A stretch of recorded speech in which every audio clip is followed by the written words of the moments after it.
2, 3. Mayor Allen, it is now 4 o'clock, so you may start the meeting when you're ready. Thank you. Good afternoon. Can I have a mover and seconder to call the meeting to order? Councillor Moore and Councillor Maude Chapman, that the special meeting of the Council Township of Springwater of April 20, 2022 come to order at 4 p.m. All those in favor? This carried. Due to COVID-19, we're taking the necessary precautions, council and staff and presenters, to limit in-person meetings. So therefore, we are participating electronically. You can watch the meeting live on the township's website at www.springwater.ca. You can listen to it live from a telephone during the meeting by dialing 647-558-0588 and using the ID 836-3718-6517. Or those who want to watch the live stream after the meeting are able to review the meeting at your convenience by watching the video on the township's YouTube channel. Council, are there any disclosure of pecuniary interests? Seeing none, we will now move into presentations. I'll now call on Ms. Jessica Cryer, Managing Partner of CSPN, to present to us. Welcome. Welcome. Thank you very much, Mayor, and thank you all for having us here today. Just give us a moment. We'll have Sean just upload the presentation and then we'll dive right in. Sean, if you don't mind sharing your screen. Thank you.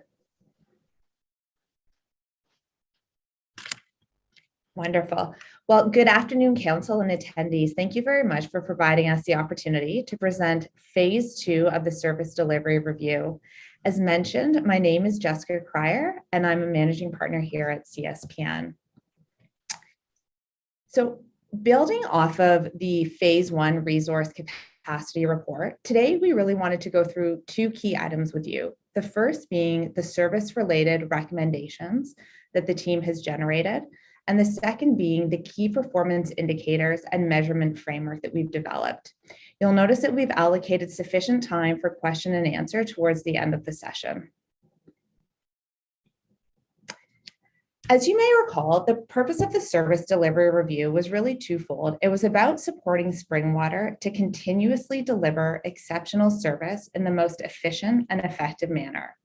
So in order to do this, we had designed the project around 2 phases. The first phase identified the resource capacity and capability levels through a detailed review and analysis of activity worksheets. And this is what was shared back a few months ago. And this analysis provided a detailed understanding of the time and effort allocation of work and sustainability of the current capacity levels. The findings from this report were shared to the township, and it empowered the council and leadership to make informed decisions and augment the staffing decisions to impact service delivery.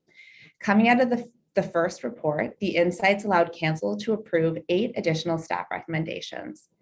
Jumping ahead now in Phase 2, the objective of this phase of the project and subsequently this report was to identify, as mentioned, the service-related recommendations and the key performance indicators with the ultimate goal to enhance service delivery and support the township in creating a service-centric culture across all departments.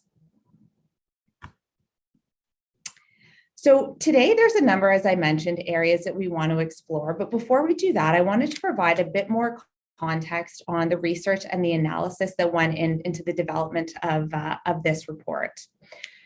So leveraging the insights from Phase 1, CSPN conducted additional primary and secondary research in order to uncover different service improvement opportunities. And based on this analysis, it allowed the team to identify 5 service recommendations, which we're going to go through in much more detail, as well as identify a performance measurement framework with aligned KPIs or key performance indicators. And again, we're also going to be going through that framework with the KPIs within those. I do want to call out that outside of the scope of this particular phase of work was the identification of service level agreements. So both being able to define them and then the process for continuously auditing them. And the reason that I want to call this out is as we go through, you may start to see some similarities in where this type of work will come to life. But again, this was outside of the scope of work, and it's typically relatively a large work effort to undertake this, but it is something that would complement the findings within this report. So to provide a bit more context on the analysis to help us generate not only the insights, but the recommendations and the framework within this in this report, the team at CSPN conducted both internal and external data reviews. So going through additional internal documents and external data sources. We facilitated 11 key KPI validation sessions, both with department heads and the Springwater Service Subcommittee, and hosted 4 share-out sessions. And really, these collaborative workshops and sessions allowed for both input into the design of the framework, into the design of recommendations, but also validation of the structure and the outcomes as well. Complementing our desktop and our immersive research, the team also conducted a comparator scan of both public and private sector organizations. And again, this scan was specifically related to KPIs. So understanding what are the different KPIs being tracked across similar regional municipalities, as well as what other KPIs some private sector organizations are tracking. And all this collectively helped us inform the build of prioritized customer experience and service-related improvement opportunities. It allowed us to build a customer-centric performance measurement KPI framework, as well as a performance management reporting framework, so the governing model that would support the development of the KPIs. So coming out of all of that research, we wanted to reflect back on some of the key insights that allowed us to shape the recommendations and allowed us to shape the structure of the KPI frameworks and the KPI themselves.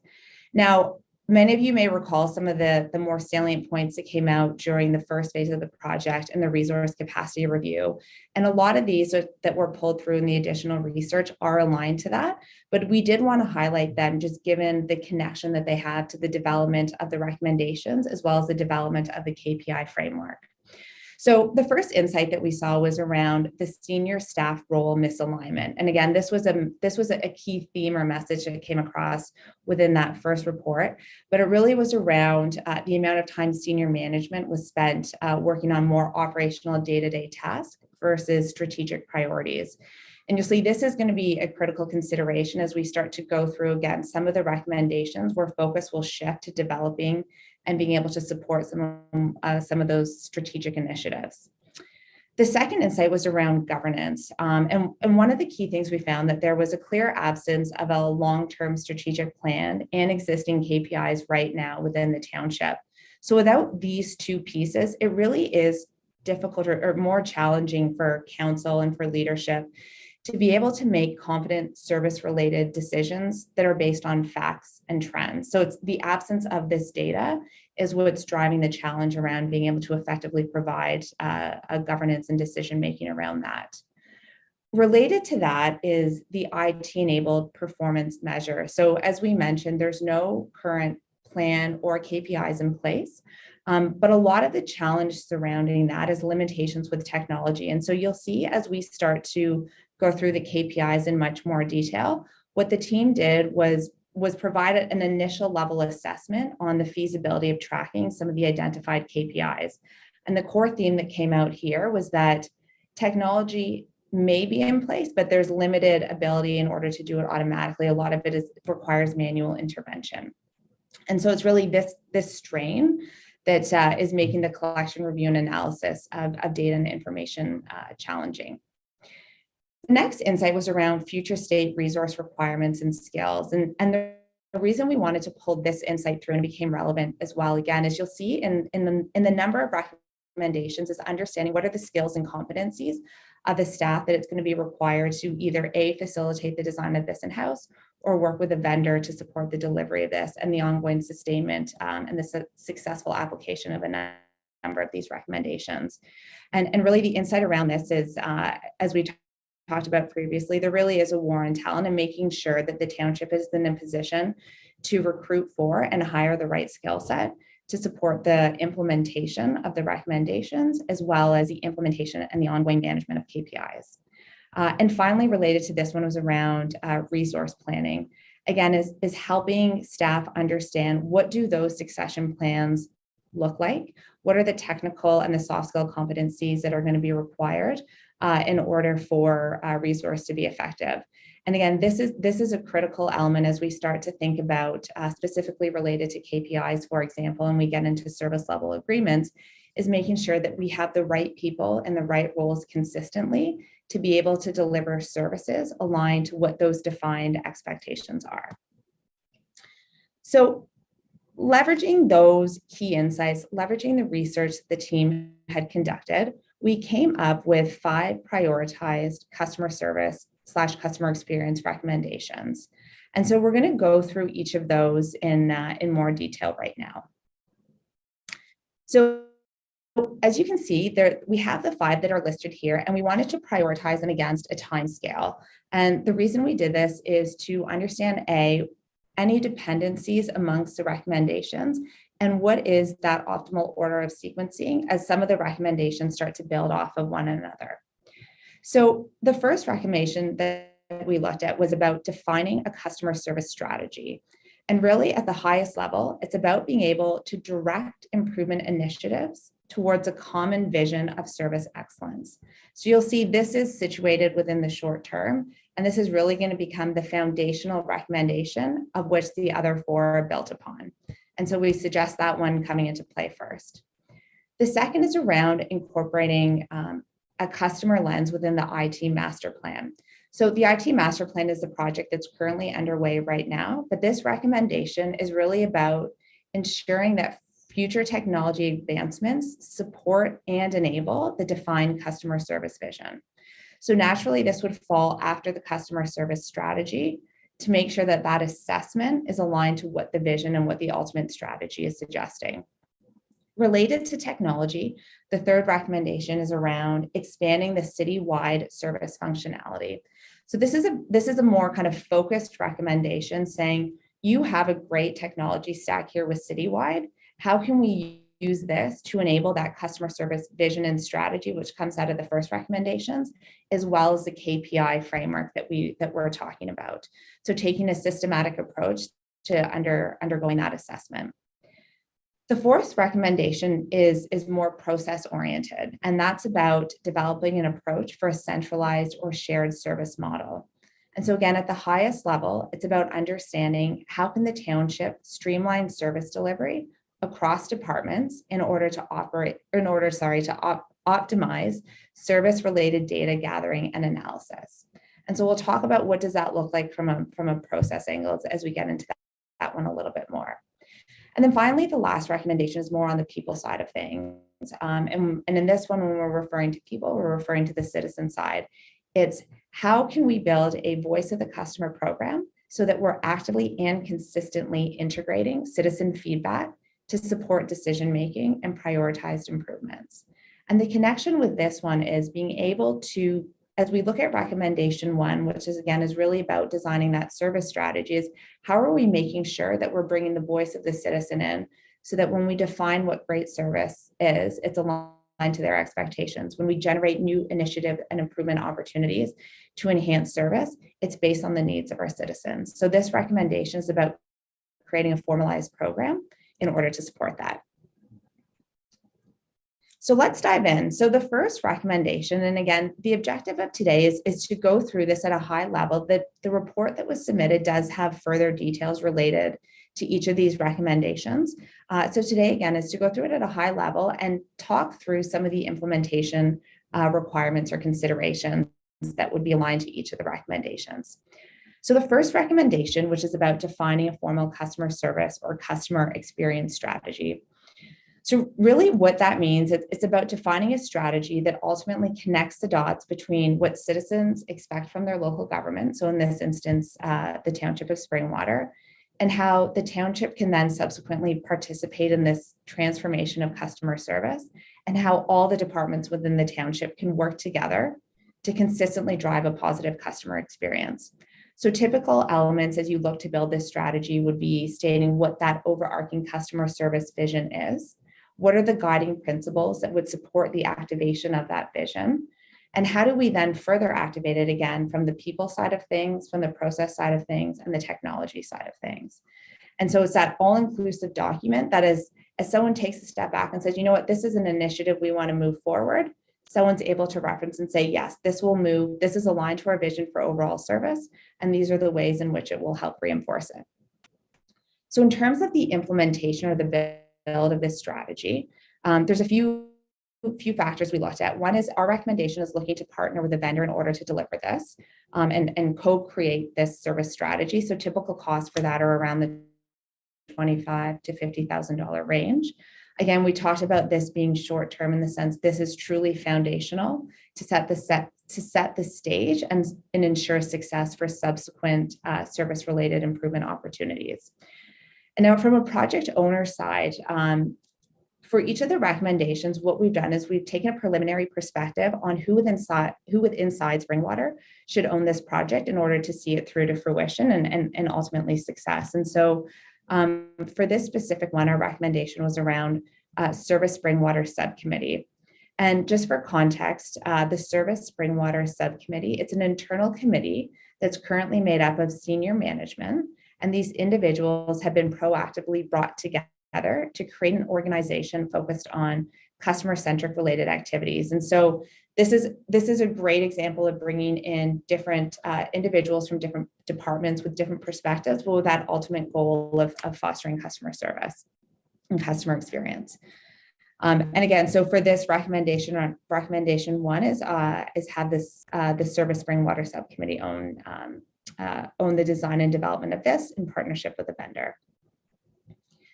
The second recommendation is around the customer, incorporating that customer lens into the IT master plan. So if you recall, as I was talking about this strategy, the three pieces of a strategy typically include technology, process, and people. So this is one of the recommendations that would align to that technology side of the strategy.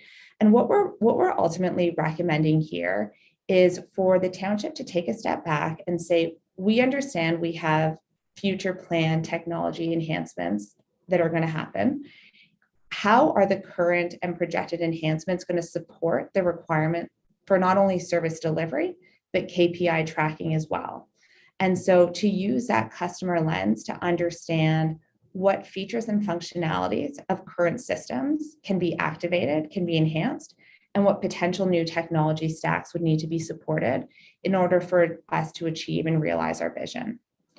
And so we had recommended from an implementation side of things is this could be done vendor delivery. So working in partnership, however, with the IT team, cost for that minimal in kind of the $0 to $25,000 range. This again, from a timing perspective, so short term. So this could happen concurrent to the strategy development, but elements of the strategy would need to be complete before this piece could be finalized. And I think the other important piece to call out is, though this would be owned internally with IT, it's really making sure that they're working collaboratively with the different department heads to understand from their perspective the needs and requirements of the different technology platforms to make sure that that's integrated into the assessment. So the third recommendation, again, staying within that technology framework, is expanding citywide service-related functionality. And this is a bit more of a granular recommendation relative to the other, and something that would naturally have come out of the second recommendation in terms of the customer lens on the IT master plan. But we wanted to call this one out explicitly because it came up through a number of conversations, not only with IT, but with a number of the department heads as well. And so from our understanding, their citywide has such robust functionality as is, and there's an opportunity to activate a lot of those features and functionality to support specific service initiatives that are underway now, but also broader ones and more strategic ones that will likely be planned, as well as KPI tracking. So just for context, some of the additional features that are not currently activated right now, but would be highly beneficial for the township, would be better tracking around resident property and issue tracking, visibility into different types and frequency of resident requests, reporting on different and related metrics, and job costing for service requests. So you'll see as we get into the KPI conversation, the simple activation of this will help support the tracking of a number of different KPIs. And again, this one, not only understanding what are those specific features and functionality, But also within this recommendation, we're suggesting designing what is a process in order to support that. And so what I mean by that is we can say that we want to be able to do all these things, which is great. But how are we training and educating people along the way in the different roles that have control over the data that's going into the systems to make sure that they're doing the right things? Because quality data in means quality data out. So this recommendation is really all encompassing around understanding features and functionality, and then being able to define and activate that process to support the enhanced features. So we're recommending, again, this is in-house delivery. This is something that sits very closely within the IT team and used by many departments currently. So having them own that, but working in collaboration with the Spring Water Service Subcommittee from a requirements perspective, and then as well as the departments. And again, this is something that would sit within that medium term. So something that would naturally come out of that IT master plan. And this is supporting more of the activation of some of the service recommendations. The fourth recommendation, so now we've talked about the technology side. The next one is around process. And this is an interesting one that I know came up in our previous council session when we shared out the first report. But it's about the development or the approach for a centralized or shared service model. And so ultimately what it is helping the— Excuse me, Ms. Creer. Yeah. We lost your presentation there. So oh, one moment. Sorry about that. Sean, are you able to get that back up on the screen? I do believe Sean was booted from the meetings for a moment. Oh, there we go. Janelle, perfect. Thank you, Janelle. We're on just slide 13 here. Perfect. Thank you.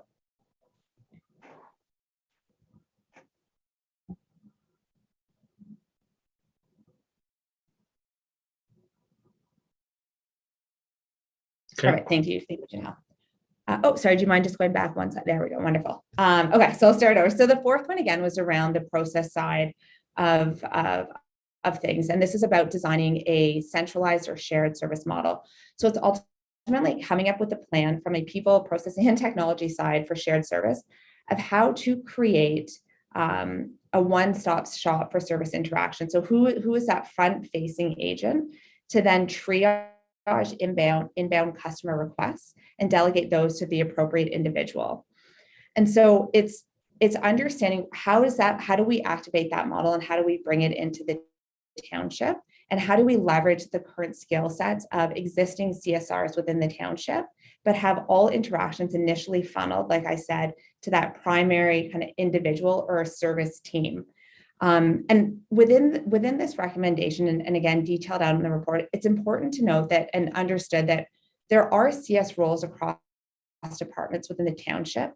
These individuals, however, are not 100% dedicated to that role. So there's an opportunity to take away some more of the administrative tasks that could get rerouted to the centralized service team to manage kind of that basic or first level interactions, and then redirect the more specialized requests and triage those to the specific department heads. So this recommendation, again, is establishing and understanding what does that team look like? What does the makeup of those individuals look like? What are their roles, responsibilities? What are the agreements between the front-facing customer service agents and the different department heads? What are the handoffs that they have when different types of requests come in? What are the different technology platforms that they're going to use in order to track the different requests and different data, and being able to map that out? So in terms of implementation, our recommendation is this would be a vendor delivered project, again, within the $0 to $25,000 range, because it's really defining that strategy in collaboration with the township. Something we're suggesting happens in the medium term. So after that service strategy has been defined, after we've looked at the different technology considerations, those two key pieces will help inform the build of this. And in terms of project owner, again, something that would be driven by the Service Spring Water Subcommittee, but of course would need leadership support and buy-in from all the different department heads across the organization.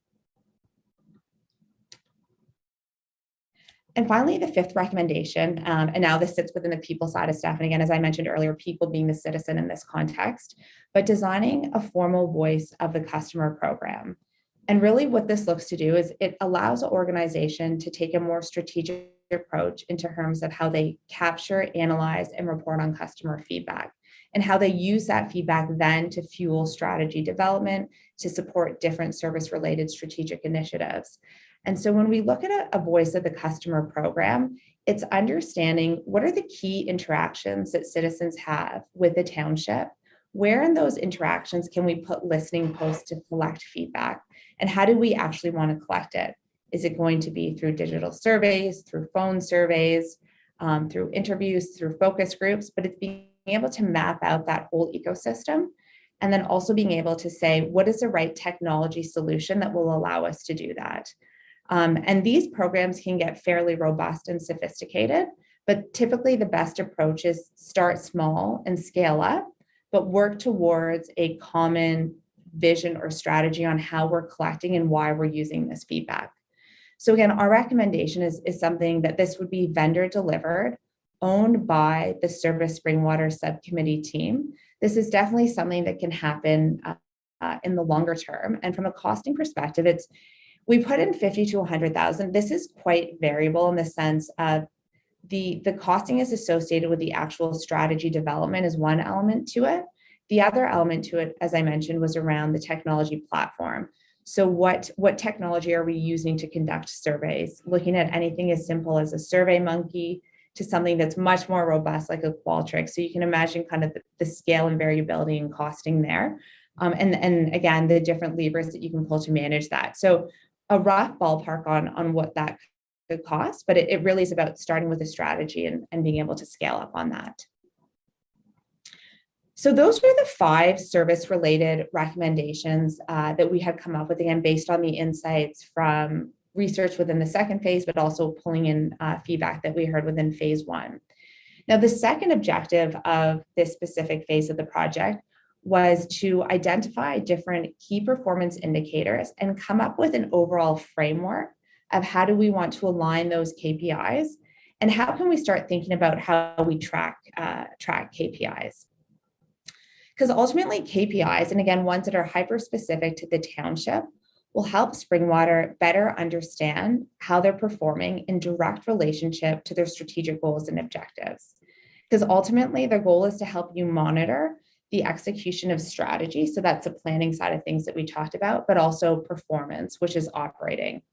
And when we talk about KPIs, just keeping in mind, and you'll see this as we go through them in more detail, is that we have internal KPIs, which assess operational performance, but we also have external KPIs. And these are designed more based on strategic priorities that would be established by leadership or council, and they reflect the different service levels. And so in understanding that, what the team did is we came up with a framework, which you'll see on the left-hand side of the slide here, which comprises of 5 different categories. And within each of these categories, we've identified 5 relevant KPIs. And we're going to go through each of the categories in more detail and the subsequent KPIs that are aligned to each of these. And just a couple things before we get into it, just to take into consideration. Again, this framework is meant to establish components that we want to measure. And the KPIs are again, the granular measurements within that. As we go through each of the KPIs, there's an opportunity to get more specific or more granular in what we're tracking. I'll identify where those opportunities exist. They're all detailed out in the report. But ultimately, the approach that we took is we said, what are going to be current state? What are the most impactful things to measure that leadership and council can use to make decisions on a go-forward basis? And what is the feasibility of tracking these given the current environment? So with those 2 kind of guiding thoughts in our head, the 5 categories that we had were strategic priorities. So the definition of this is about measuring leadership and council actions at the organizational level. And this is more related to long-term strategic goals and planning. We looked at customer service KPIs, and these measure external interaction and customer-related activities and sentiment. We looked at public engagement KPIs, and these measure customer involvement with the township and different related activities and sentiment. We looked at financial performance KPIs, and this is a measure, again, of internal operating costs, asset management, and external revenue generation for the township. And then finally, we looked at operational effectiveness KPIs, which measure internal operations and employee-related activities, sentiment, and outputs. So before we dive into each of these categories in detail and go through the KPIs, the other thing I wanted to mention is, as you recall, as part of the research and due diligence that we did a comparator scan of different KPIs collected by municipalities as well as different organizations. And again, all of those key findings are detailed within the report. But one of the things I did want to call out is that what you will see is what is being measured across municipalities is not always consistent. There are hundreds, if not thousands, of KPIs that can be tracked. But what it ultimately comes down to is being able to pick the ones that are right for your organization and that are right for your department in order to drive decision making. And so within the report, there is a fairly kind of comprehensive table that outlines different KPIs, what municipalities are tracking them and which ones are not. And all that's meant to say is it's important to understand kind of the art of the possible, to know what repository of metrics we can work with, but being able to select the ones that are most prominent, most relevant to the Township of Springwater. And if you recall, as I mentioned before, is we did this through very collaborative working sessions with department heads and with leadership, understanding what's essential for them, what data is essential for them to help make decisions, what data, again, are you currently tracking today, and that feasibility angle of how feasible is it to track some of these on a go-forward basis. So with that in mind, we'll go through and we'll dive into each of the categories. So the first one was around strategic priorities. And as you recall, I'd mentioned there is no formal strategic plan in place right now. So as a team, we were not able to come up with KPIs that would be aligned to your strategic plan. But this is something that should be done once that plan is in place. There is an upcoming project for a community-based strategic plan. So the output of that project should inform the development of KPIs aligned within this category. So the second category then was around customer service. And again, just as a reminder, these really are about measuring the external interactions and the customer related activities and sentiment.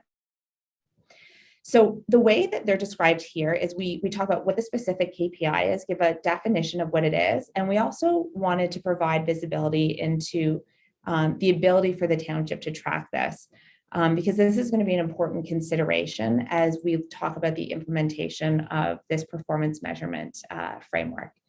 And as I mentioned earlier, it's when we talk about the KPI at kind of the highest level is knowing that there's opportunities, again, to drill down to get additional detail and insights into each of the KPIs. So I'll call out a few examples of that, but the details for every single KPI and again, those subcategories, if you will, can be found within the report. So again, specific to customer service, the first two there are about measuring volume. So it's about looking at the number of inquiry or complaint emails and phone calls that are coming into the township, both as a whole at kind of that organization level, but as a departmental level as well. And so naturally the subcategories that would be aligned to that would be understanding the different types of complaints, for example, that are coming in. So being able to have visibility into not only volume, but types. The next one is around customer satisfaction score. And this is a great benchmark data point that most municipalities and most organizations track. And that's general positivity or satisfaction that customers or citizens have, again, both with an organization and also at the department level as well. The next one is around customer effort. And what this is measuring is how easy is it to do business or to get something done through the township. So how much effort is required on the customer side to complete a transaction, to complete a request, and so forth. And then the last one is around the number of inquiry or complaint phone calls or emails, so agnostic of channel, that are resolved within defined service level agreements. And if you recall, kind of upfront, what I said, which was out of scope of this engagement, was actually defining what all those SLAs are. But now you can start to see where they're going to come into play and why it's going to be important as a next step to align on what those are. And so generally overall, the trend is the township has the ability to track some of these. However, it's a highly intensive manual process that requires access to multiple systems. So it's not streamlined, it's time consuming, and it's not being tracked in any consistent way right now. One piece that we did note, and again, this is something that would come out of the technology review, is that the Perfect Mind software, which is currently in place, which is being used as a customer management, scheduling, and marketing software, does have some untapped functionalities that could ultimately be leveraged to support the tracking of these KPIs. So the next category was around public engagement. And these are really a measure of customer involvement with the township and the different related activities and sentiment that's associated with that. And again, following that same structure, the KPIs that we worked in collaboration with department heads and leadership to come up with were, one was around the number of website views by customers. And so you can see kind of a subcategory, sub-segmentation of that would be, what are the specific views by page? What are kind of by page and by search functionality, so you can get more detailed and granular into that. The second KPI was around the number of active social media customers or citizens. So how active are people through digital engagement with the township? So this would be everything from Facebook likes to comments, videos, tweets, and so forth. So these are all about tracking. The first two are about tracking inbound engagement. So that's customers engaging with the township. The next two are about tracking and understanding the responsiveness of the township with customers. And so the third one being around how many external communications, PR or media releases are being provided. So what's the volume of these mass communications and updates, et cetera. The fourth one is the number of social media responses to customer posts. So how actively are we managing customer communication and outreach through different social media channels? And finally, the last one is about how digital, gives us a perspective of how digital are our citizens or are our customers. And it's a measure of the number of customers enrolled in online account or platform. So a lot of these metrics you can see as the township starts to evolve their engagement strategy, understanding how customers are communicating with the township, what their preferred channels are, and what are those targets that we're trying to achieve. These are what these KPIs will help support and help making sure that you're achieving those goals. And again, similar to the previous one, you'll see that there is availability to track, but again, it's highly manual. It's through disconnected systems, and it requires a lot of effort and resources in order to do that. There are some great platforms, however, in place for the first two KPIs around website views and social media. So things like Google Analytics or Hootsuite, they are being used, but they're not being used consistently, and the reporting, the share out of that is not being done on a consistent basis. So the next category was financial performance. And so these were really our measures around internal operating costs, looking at asset management and external revenue generation for the township. Now, it's important to note, and I do want to call out for this specific category, in no way are these KPIs intended to replace the detailed financial reporting that's currently being done for budgeting cycles and annual reports. They're meant to complement that, and they're specifically related, again, to the service delivery component. And so the first one that we looked at was around tax and service revenue generated. And that's really looking at how much sales or revenues generated for both at the service level and as an organization. And this is helping move towards that service-based accounting. The next one was service operating costs. So what are the actual costs associated with the definable service offering? And this is looking at both indirect, so things like road maintenance, for example, or direct. So how much did it cost us to put on a specific event or a program? Reserves as a percentage of expenditures is the third one. The fourth is annual debt of the municipality. And then the fifth is investments and cash flow performance. And so again, the last one is really about overall yields and return on investment funds in order to move funds based on different rates. So again, similar to the previous two categories, there is some availability to track these. However, you'll see for the specifically related to service revenue and operating costs, this is not able to be done at the service level as of yet.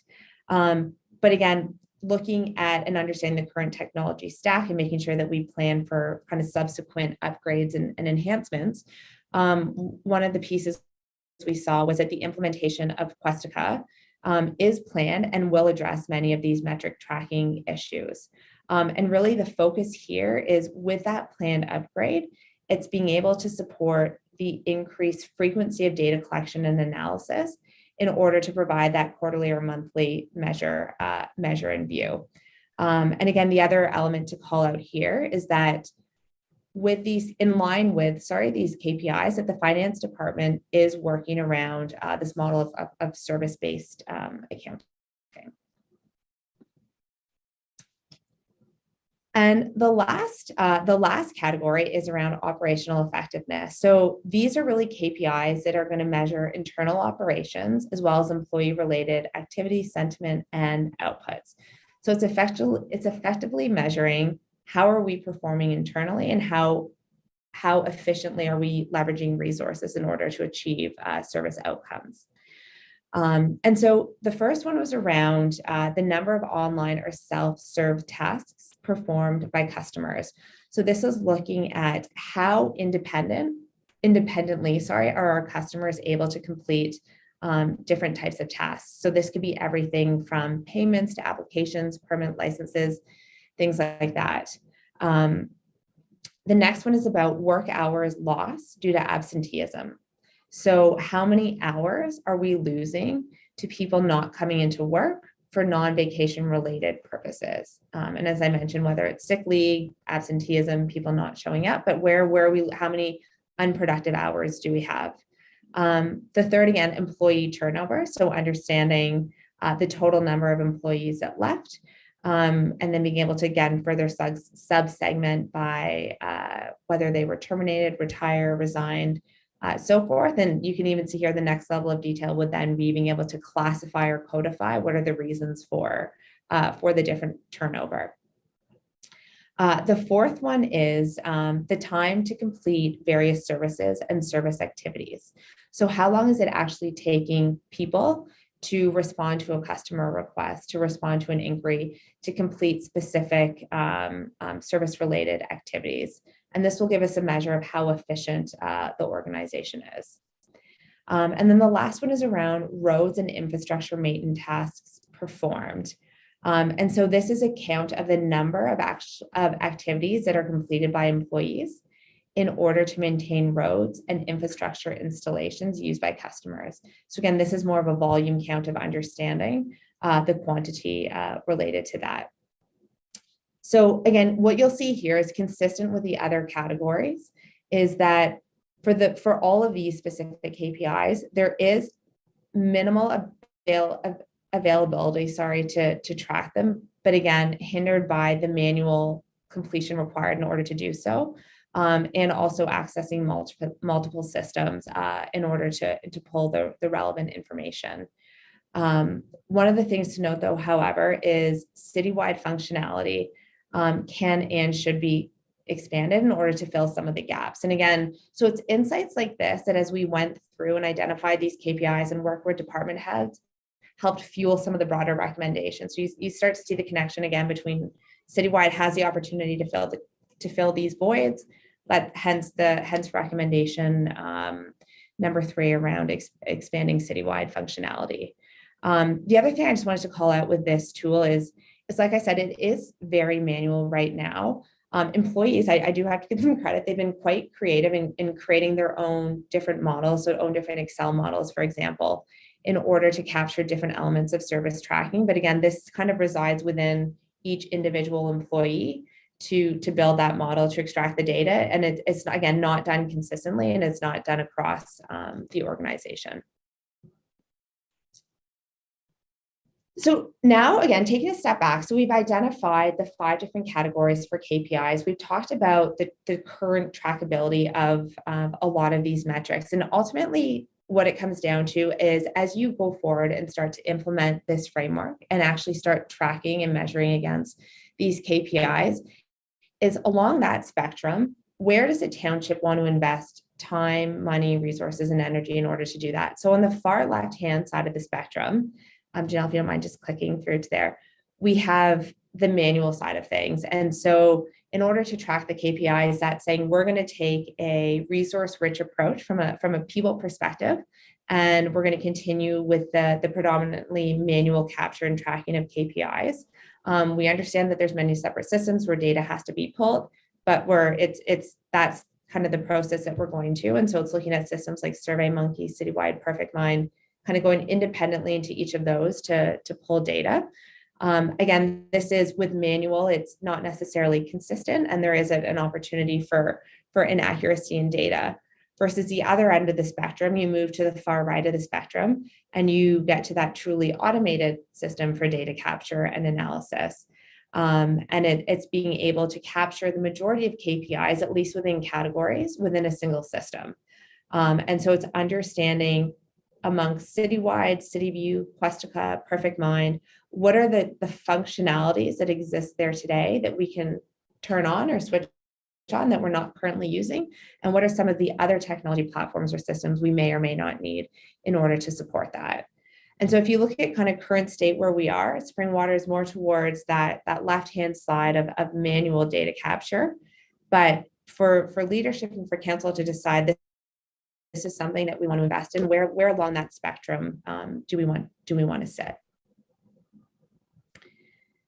So as in related to the performance measurement framework and the identified KPIs, what we wanted to do is provide a high level governing model or reporting framework to get the team thinking about how do we start to activate this and bring it to life. So we know what we want to measure. We know the categories that we want to measure. We have a sense of what are the technology requirements in order to do that. But how do we start to piece it all together and actually create a system or process around that? And so again, at the highest level, when we look at a reporting framework, there's typically 3 components. There's data gathering, there's analysis, and then there's the reporting or the share out process. So when we talk about data gathering, it's being able to identify what are the key inputs, what are the data points that we want to be collecting, and that's ultimately what we've done here within this report, but also being able to define that process for data collection. And so that's where it becomes critical to understand what technology we're using, how is this system being set up, so we can define that data collection process. Once we gather the data, we have it in all the relevant systems. It's about actually being able to then analyze the data. So as you start to build out this component of the framework, it's understanding who's responsible for the analysis of that data. What are again, we've identified the different KPIs that we want to be tracking, making sure that we're also using a lens of comparison. So whether that's external comparisons with different municipalities or internal benchmarks. So all of those considerations would really sit within that analysis component. And then finally, we have the reporting and share out. And so within the reporting, it's being able to take that analysis, to assess the KPIs, to be able to identify trends, and then to share that out to the organization. And there's, again, similar to when we talked about data collection, where you had manual through to automation, similar with reporting, you can have static through to automated reporting as well. And so static reporting would be leveraging things like scorecards. So imagine each department is responsible for collecting their relevant KPIs. They report that back in a standardized kind of scorecard PowerPoint format. They share that with the Springwater subservice committee, and then that gets shared out at the organizational level. But again, all of that, those insights and data for that time period are hard coded. But it does give great visibility into what's happening in the moment. But on the flip side, the other alternative for the shared and the reporting process is something that's a bit more automated and live, if you will. So Janelle, if you don't mind flipping to the next slide. And so what we wanted to do is just provide, again, really inspiration for how this whole program can come to life. And this example is from Sudbury. And this is a screenshot of a dashboard that they have on their website right now. So you can see the way that they've defined their KPIs are aligned to these 4 categories. So similar to our framework, but slightly different.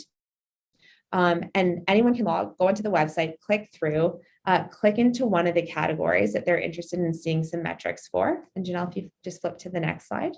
And what it does, it gives you real-time information around the most current KPI and where it stands. And again, you'll see aligned to each of the kind of the broader categories, there's a number of different subcategories as well. As I'd mentioned, the different layers of analysis that you can provide. And again, just within this example, it gives you the opportunity for the user to go through and toggle by year, or toggle by quarter. And so it really is aligned to providing visibility into how the municipality is performing. And if you go through some of Sudbury's documentation, visibility and transparency into performance was one of their priorities. And this was a specific initiative that helped them achieve it. But this becomes a much more automated, simplified way to be able to report back, not only internally, but with the public as well. So wanted to just share that as inspiration as we start to activate this program. So with that, I want to thank you so much. I know there was a lot there. We went through recommendations, we went through the performance measurement framework, and we went through the KPIs, as well as a high-level governing model to help activate that, and shared some examples of what a live dashboard could look like. So a lot of content there. Like I said, the details behind everything are within that Word document. But with that, I want to thank you so much for your time, and would love to answer any questions anyone may have. Thank you, Ms. Cryer. Good presentation. Thank you. Can I get a mover and second to get this on the floor, please? Councillor Ma Chapman, Councillor Moore. Before I open up for discussion, I'd like to just go to Director Radigan and then Councillor Moore as head of the Service Delivery Review Committee, just for initial comments, and then we'll open it up to discussion, please. Can you, Ms. Cryer, remove the presentation just so we have a little larger screens? Thank you. Director Radigan. Thank you, Marilyn. Through you to members of council. First of all, thank you, Jessica, and to your team for preparing the second report. Overall, the idea of this report is I'm hoping council is able to look at it as a roadmap. The township currently does track several types of data. The unfortunate thing is that we're not actually tracking it consistently from department to department, and we're doing it on an ad hoc basis. So the idea of the 5 recommendations would be that they would come back to the Service Springwater internal subcommittee, where we would work together and create a customer service strategy. And I do believe that it can be completed in-house. We definitely can reach out to our municipal comparators who have already implemented service strategies and kind of go from there. We've already touched base with our IT department to see how we could further utilize citywide, which I believe council will also see that coming forward as part of the IT master plan. So at the end of the day, the idea of this report is to allow staff to bring together a plan and bring some consistency in terms of how we report and record data, so we are able to report to council in a more consistent manner. Thank you. Thank you. Councillor Moore. Thank you, Mayor Allen. First, I'd like to just say again, thank you to Jessica and her team for the amazing work. And I just so appreciate your in-depth understanding of the municipalities and how they work. So that's really very much appreciated. And I'd love to thank the clerk and Director Radigan, because truly they did most of township side work, and I did very little. I just chaired the committee. So truly they did all the work. I think this is a fabulous plan. It's a fabulous start. It's a way for council to make decisions, especially come budget time, when we'll have hard data to, base those really tough decisions on. So I'm excited about it. I love the dashboard.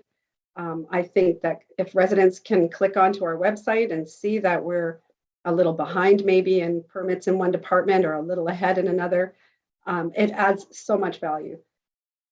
So again, just my appreciation. I'm excited for the work. Thank you. Okay, open it up to comments, discussion, questions.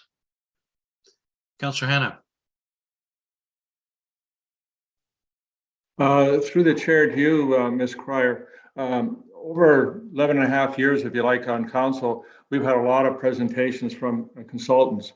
Some of us not always found them to be that worthwhile, and sometimes it's just a lot of cutting and pasting that we received. So I just want to compliment you. Not only have you done a lot of detail, you found some issues that maybe we should improve on, but you haven't just said that we should improve on them. You've actually give some examples of how we should improve on them.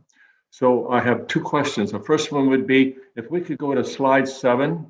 Instead of bringing it up, I can tell you what it says. It's about governance that I have a question. It says, in the absence of long-term strategies, plan KPIs for the township's resident-facing service, council is not able to function as a strategic governing body that can make confident service decisions.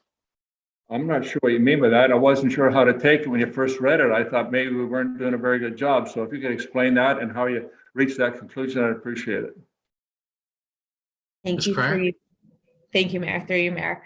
Yeah, sorry. And this was in reference to Director Radican's point as well. It's nothing to do with it's not a reflection of capability on your part. It's a limited data that you're provided in order to make data-driven decisions. And so it's being able to provide council with moment in time, but also trending data to justify spend or justify improvement on specific areas.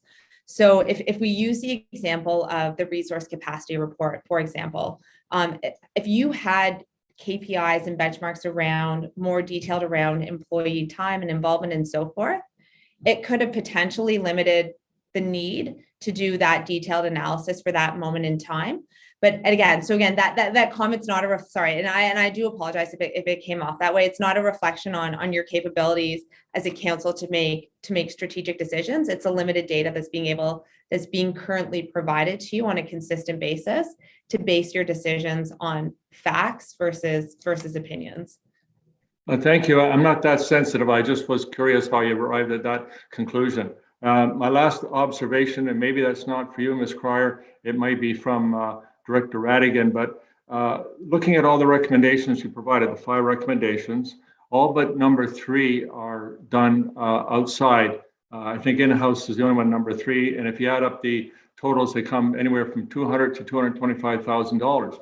My question through to Director Radigan, if we receive this report tonight and approve it, are we improving that expenditure?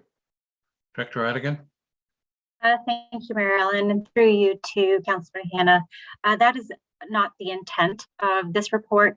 The intent is to bring it back and have staff, internal staff, work on implementing the beginning phase of let's say, starting with the customer service strategy. I do believe, although it's been recommended in the CSPN report to outsource something such as that, I do believe we can accommodate and complete it in-house, to be honest with you, by reaching out to certain municipalities who have already gone through that process. So the idea of receiving this report for information is really truly it would be bringing it back to staff to work through what we can in-house, and potentially quite a bit of it can be completed in-house.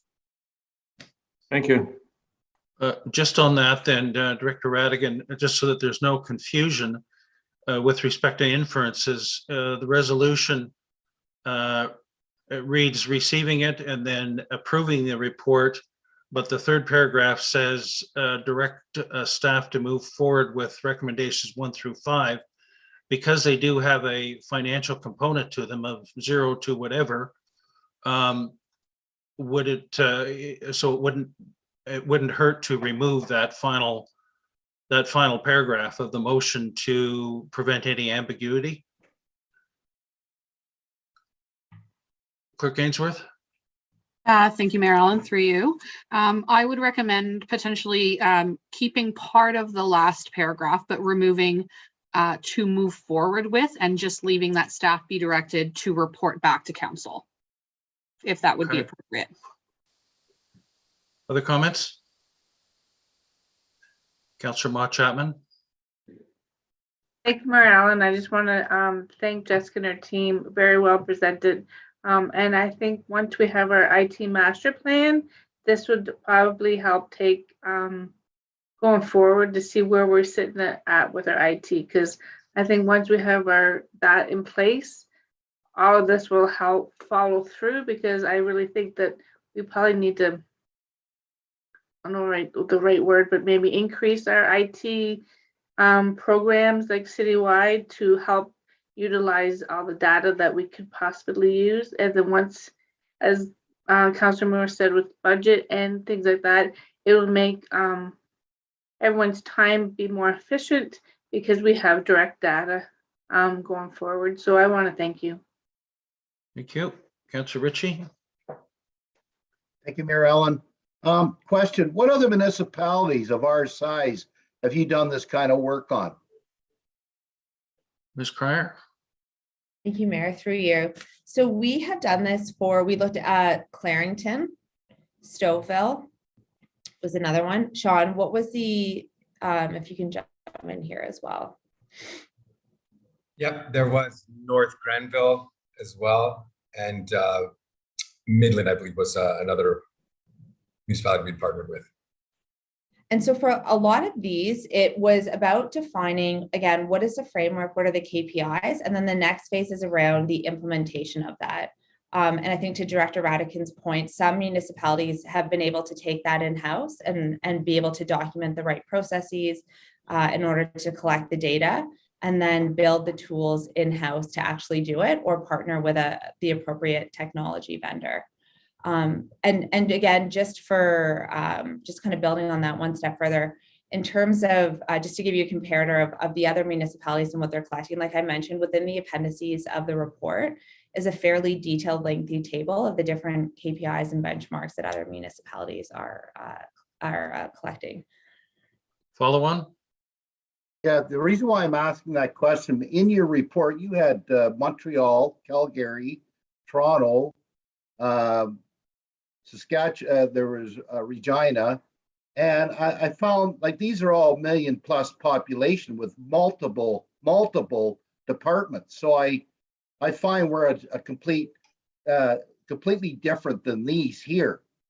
So that's a concern that I have with that. But having said that, in the municipalities that you've mentioned, are they using what you people have advised to do? Are they using it? Is it working? How can you advise us on this going forward? Ms. Cryer? Yes, through you. Thank you, Mayor. The answer is yes. I would say it's a process to go from providing recommendations through to implementation, through to measuring success. So a lot of the municipalities that we've worked with have taken on our services through the service delivery review grants that were provided by the government.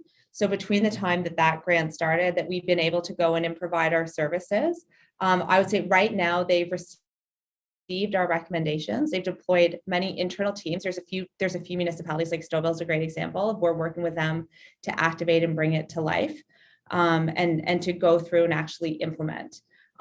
So given the cycle, I would say for many that could be a 2 to 3 year cycle between when we get engaged to when you see something on someone's website. So I will say with confidence that we have extensive experience working with different municipalities of different sizes. The ones that are in the report, again, that was meant to provide a comprehensive analysis of what others are doing. And as I'd mentioned before, it's interesting to be aware of what's out there. And I think you addressed a good point. It doesn't necessarily mean that's what you should be doing. But having worked with some of the larger municipalities as well, like City of Toronto and City of Ottawa, but then some of the more comparable ones, what we have put forward is the right fit, the right size for spring water. Thank you. Okay, Councillor Cabral. Thank you, and through the chair to Ms. Cryer. The report was good. I think it did illustrate that there's opportunity here to capture data and also increase service delivery as far as the customer's perception is. Some of the things I know that frustrate, and we're in that situation, and I can appreciate what Councillor Ritchie said. We're handicapped by broadband constraints here in Springwater Township. Our flavor is rural and urban, and we don't necessarily have a broad demographic of residents who are, for lack of a better term, internet savvy. Some of our residents are quite old. So I was happy to hear that there was some discussion in there with respect to a central call number. I think that's something that would be good. I know Toronto, I think, has 311. It's just sometimes it's very frustrating for people to navigate the menus, even though, you know, staff do their best to try and make it as easy to navigate as possible. And we run into the same difficulty with our web presence as well. So I was curious to know whether you had implemented anything along of chat bots, but not the chat bot, a chat window where someone live would be able to assist you. Ms. Cryer. Thank you, through you, Mayor. Yeah, so we have worked with a number of private companies on this. It's an interesting topic because, and in my opinion, oftentimes people initiate these chatbots and they don't take the time to think, how is this tied to our broader strategy around service? And what are all the processes in place that have to go behind providing this type of service? And so if it's not well thought out, it becomes a bit of a band-aid solution. It's an easy kind of quick fix in the eyes of many, but it's to me, it's aligned to that centralized service model approach. So that becomes one of the activation features of it. So if you have people that are going to be responsible for and be able to triage different pieces of the service delivery, that can just be another channel to support incoming customer requests or queries. In terms of our experience with that, we have a fairly strong partnership with ServiceNow. So they offer a lot of those different types of solutions. But again, even if you go and talk to a vendor around the delivery and the setup of this, everyone's going to tell you to take 3 steps back and understand, what are we trying to achieve by this? And what are all the supporting processes that we can have in place? Because otherwise you're just opening up another channel for people to contact you. And if you're not set up to deal with that efficiently, it's not really resolving anything. Follow on, Mayor Allen? Yes, go ahead. Just real quick, I certainly understand what you're saying, and I wouldn't want to see us implement the chat bot that just has, it looks like a real person, but it's not. But a lot of medical offices now use the chat bot instead of having to communicate directly with staff, you know, and they give you a turnaround time. That's more along the lines what I was thinking. And I agree with you 100%. It's not something that should be implemented without a lot of thought being given to it. But the younger generation, that's the kind of thing that they're most familiar with in many cases. So thank you. Okay. Can I have then Councillor Moore move this and a seconder, please, for this? Deputy Mayor Coughlin. The motion is presented, but the third paragraph will be that staff be directed to report back to council regarding recommendations 1 to 5 as outlined in the report. Is that okay? All those in favor? Yeah. That is carried. Thank you. And thank you again for the study and the reporting out, Ms. Cryer and team. Thank you so much. Can I have a mover and seconder for the confirmatory bylaw, please? Councillor Cabral and Deputy Mayor Coughlin, that bylaw 2022-031 to confirm and adopt the proceedings of council that the special meeting held on April 20, 2022 listed herein be signed and sealed by the mayor and clerk. All those in favor? And a mover and seconder to adjourn this meeting, please. Councillor Ritchie, Councillor Ma Chapman, that the special meeting of the Township of Springwater does now adjourn at 5:09 p.m. to meet again a regular meeting April 20, 2022 at 6:30 p.m. All those in favor? That is carried. Thank you. and we'll reconvene at 6:30. Thank you. Peace.